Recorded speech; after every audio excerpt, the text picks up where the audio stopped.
बिस्मिल्लाहिर्रहमानिर्रहीम। अस्सलामुअलैकुम। आप देख रहे हैं ताज 92 न्यूज और मैं हूं नायला भट्टी। शामिल करते हैं आज की अहम खबरें।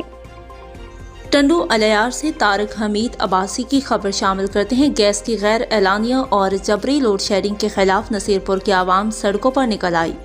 एहतजाजी रैली सुई गैस की लोड शेडिंग और सुई गैस ऑफिसर हबीब लगारी के नामुनासिब रवैये के खिलाफ निकाली गई।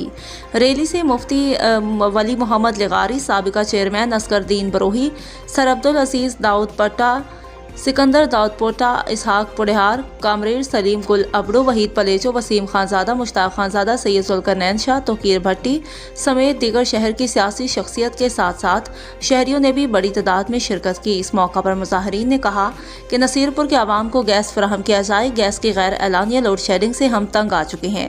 उन्होंने कहा कि नसीरपुर के आवाम के दो ही मुतालबे हैं, गैस की लोड शेडिंग ख़त्म की जाए और सुई गैस ऑफिसर को हटाकर नसीरपुर के आवाम को रिलीफ दिया जाए।